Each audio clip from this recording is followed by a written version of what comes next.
Hello everyone.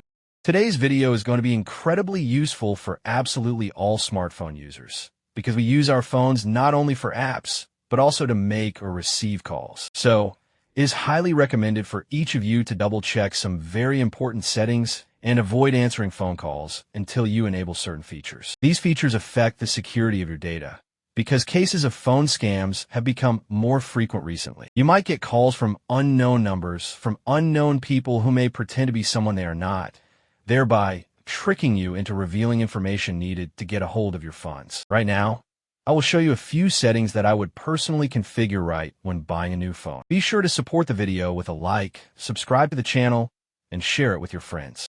So look, all phones have a phone book or a dialer app that you use to dial phone numbers. It doesn't really matter which specific one you have. These settings are more or less the same, and they can be found on every phone. First, you need to find the app you use to make calls. Here, I'm tapping on mine. Next, look here.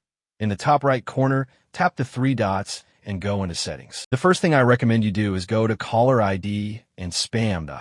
Most people usually have these settings turned off, or maybe just one is enabled. I'm talking about See Caller and Spam ID, which identifies business and spam numbers. Let's activate this setting along with Filter Spam Calls so that suspicious calls will no longer bother you. Look, these settings don't work 100% of the time, of course, but they do filter out the vast majority of malicious calls. With the first option, you will at least see if a major company is calling you, as their name will pop up on your phone. This means that even if you don't have their number saved, you'll most likely see who it is right on your screen.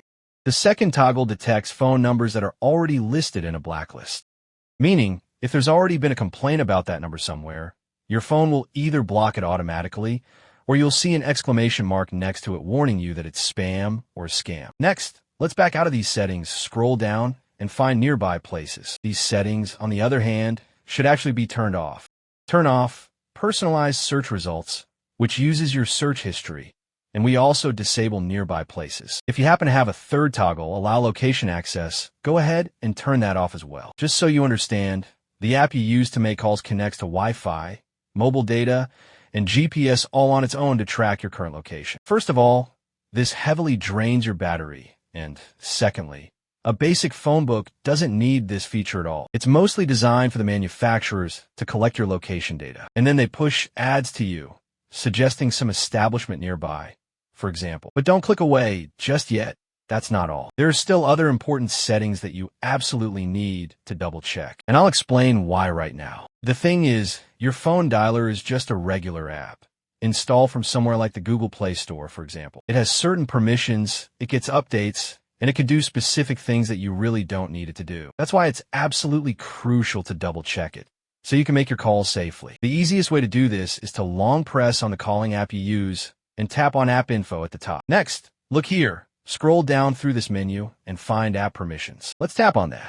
Here you'll see what permissions are granted to this app, meaning your phone dialer. It has access to the camera, contacts, location, microphone, call logs, phone, nearby devices, files and media, SMS, basically everything possible. It's really important to keep an eye on these permissions. Take the camera, for example. Why does a standard phone book need access to your camera? Well, generally, it's to make video calls, but I think most of you don't do that through the standard phone app, but rather through other messaging apps. That's why I personally recommend denying the camera permission for sure. We select Don't Allow or Deny anyway. Then let's go back.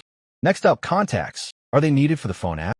Well, of course they are, because we make calls and need to see who we're calling. Location is set to allow all the time. Just imagine, whenever you make a call, your location is being tracked, and it might even be shared with the person you're calling. So without a doubt, we turn this off 100% and hit Don't Allow. Next, look at the microphone. Obviously, you need a microphone to talk. Call logs are needed. Phone is needed. Now, nearby devices.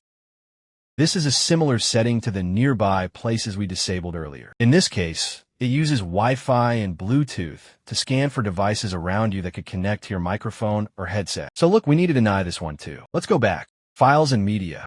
This gives access to your phone's internal storage, which holds the photos, audio, and videos you've recorded. Why on earth does a calling app need access to that? So we deny it. We go back again. SMS is needed. In this case, yes. If you need to send or receive some verification code, of course, it's necessary. By just applying these simple settings, You can now use your phone book with peace of mind. You've already boosted your personal security against scammers, weird calls, spam, and potential data leaks through your camera or other devices that could have secretly connected to your phone.